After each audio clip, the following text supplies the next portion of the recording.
Salut! Pour une fois, nous n'allons pas parler de Batman, de Superman, de Wonder Woman ou même de DC, mais nous allons quand même parler de comics. Enfin, d'une série tirée d'un comics.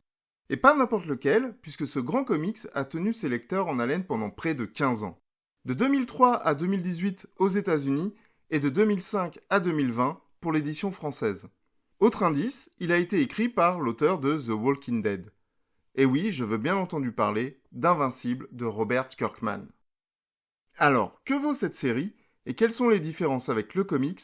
On voit ça tout de suite après le générique. Allez, c'est y part.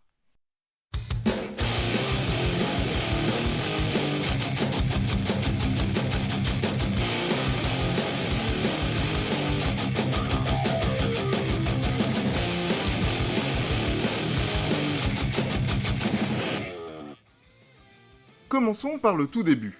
Qui sont les auteurs et que raconte donc ce comics pas mignon tout plein? Tout d'abord, le scénariste Robert Kirkman. Vous le connaissez sûrement pour son œuvre ultra bankable, The Walking Dead, le phénomène comics adapté en série live à succès. Eh bien, avant ça, il a écrit Invincible en 2003, mais aussi Wolfman, loup-garou maudit qui deviendra un super-héros, et Haunt, l'histoire d'un prêtre hanté par son frère espion qui est mort assassiné. Plus récemment, on lui doit Oblivion Song, l'histoire d'un homme voulant sauver des humains, s'étant retrouvé dans une autre dimension.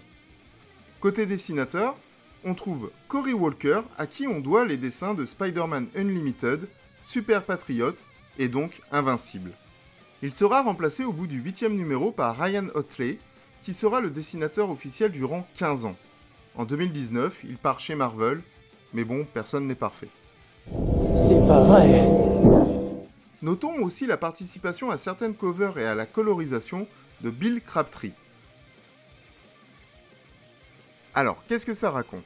Eh bien, on fait la rencontre de Mark Grayson, ado américain, fils du plus grand super-héros que la Terre ait connu, Omni-Man.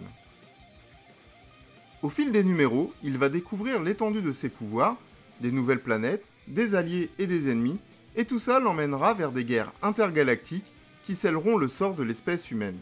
Et tout ça en passant d'adolescent à jeune adulte, avec ses joies, ses peines, ses amours et les conflits intergénérationnels avec ses parents. Enfin, surtout avec son père. Il apprendra aussi qu'il vaut mieux éviter de se donner un nom prétentieux si on n'est pas sûr de son coup. Parce que je ne vais pas vous mentir, Invincible, il l'est pas.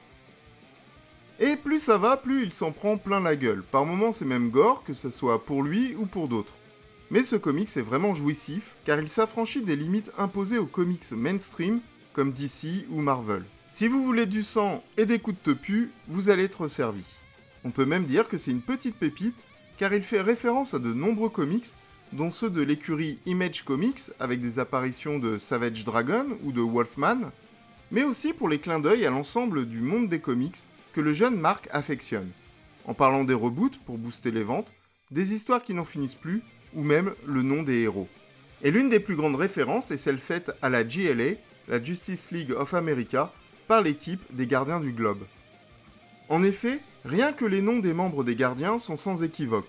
Darkwing, War Woman, Aquarus, Martian Man, Red Rush, Green Ghost et bien sûr Omni-Man. Ce sont tout simplement Batman, Wonder Woman, Aquaman, Martian Manhunter, Flash, Green Lantern et bien sûr Superman. J'avais pourtant dit que je n'allais pas en parler, finalement, toutes les routes mènent à DC. Il est compliqué d'adapter un comics, une BD ou un manga en animé, et même en film, tout en conservant une part d'originalité. Soit l'adaptation s'éloigne trop du matériau de base, et l'on doit faire face à une armée de mécontents, soit c'est identique page par page, et ça ne retient pas l'attention des fans. Les principaux producteurs de la série Invincible de Prime Video sont Seth Rogen, super grave, 40 ans toujours puceau, et c'est la fin, une comédie sur la fin du monde franchement drôle, et Robert Kirkman, qui est aussi scénariste de certains épisodes. Si l'auteur met le nez dans l'animé, ça ne peut être qu'un gage de qualité. Ou pas.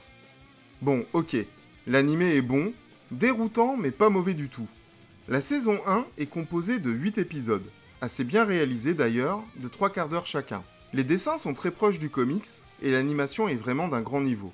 Plutôt que de partir sur une copie conforme du comics, l'animé reprend une partie des intrigues des 5 premiers tomes, dont la principale est celle liée à l'origine extraterrestre du père. Les personnages principaux sont foncièrement identiques, mais les personnages secondaires sont bien différents, et j'en trouve certains même bien mieux écrits, notamment Amber, la petite amie de Mark. L'animé reste fidèle au côté sanglant du comics, car oui, si des super-héros et leurs ennemis se fightent, il y a des dégâts matériels et surtout humains. Afin d'éviter tout malentendu, il est interdit aux moins de 18 ans. Il insiste aussi sur l'aspect psychologique de la transformation de Mark Grayson.